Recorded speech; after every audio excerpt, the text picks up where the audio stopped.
अलीगढ़ मुस्लिम university यानी AMU का दर्जा क्या है, क्या यह माइनॉरिटी संस्थान के दायरे में है उससे बाहर, इस विषय पर सुप्रीम कोर्ट में जिरह चल रही है। सीजेआई डीवाई चंद्रचूड़ की अगुवाई वाली 7 जजों की बेंच ने 1967 के अजीज बादशाह और 1981 में संसद द्वारा संशोधन का जिक्र किया। बेंच ने कहा कि एएमयू एक्ट में संशोधन की क्लास को जोड़कर संसद सुप्रीम कोर्ट के उस फैसले को नहीं बदल सकती जो 1967 में दिया गया था। यहाँ हम पहले बताएंगे कि 1967 का अजीज बादशाह फैसला और 1981 का संशोधन क्या था।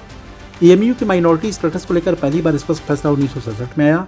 अजीज बादशाह केस में फैसला सुनाते हुए सुप्रीम कोर्ट ने कहा था कि एएमयू को अल्पसंख्यक शैक्षणिक संस्थान का दर्जा नहीं दिया जा सकता क्योंकि यह न तो मुस्लिम अल्पसंख्यक द्वारा स्थापित और न ही प्रशासित था।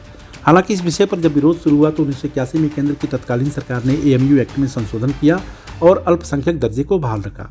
करीब 24 साल बाद यानी 2005 में यह मामला फिर उठा। 1 साल बाद यानी 2006 में इलाहाबाद हाई कोर्ट ने 1967 अजीज बादशाह केस में सुप्रीम कोर्ट के फैसले को सही करार दिया, लेकिन हाई कोर्ट के फैसले के खिलाफ मनमोहन सिंह सरकार एक बार फिर सुप्रीम कोर्ट गई।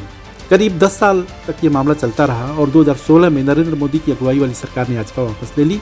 हालांकि इस मोदी सरकार के फैसले के खिलाफ एक बार फिर सुप्रीम कोर्ट में अर्जी लगाई गई। सुप्रीम कोर्ट में जिरह के दौरान सीजेआई ने याचिकाकर्ता के वकील राजीव धवन से एक सवाल किया कि जब गवर्निंग काउंसिल के 180 सदस्यों में से सिर्फ 37 मुस्लिम सदस्य हैं तो आप कैसे अल्पसंख्यकों द्वारा प्रशासित कह सकते हैं। इस विषय पर राजीव धवन ने अनुच्छेद 31 का हवाला दिया और कहा कि एएमयू का मूल स्वरूप मुहम्मदन एंग्लो ओरिएंटल था। यूनिवर्सिटी तो 1920 में बनी थी। मुहम्मदन एंग्लो ओरिएंटल का गठन मुस्लिम द्वारा मुस्लिम समाज के शैक्षणिक विकास के लिए किया गया था। याचिकाकर्ता के इस तर्क पर सुप्रीम कोर्ट ने कहा कि इसमें कई बिंदु अभी भी हैं जिस पर विचार करने की जरूरत है।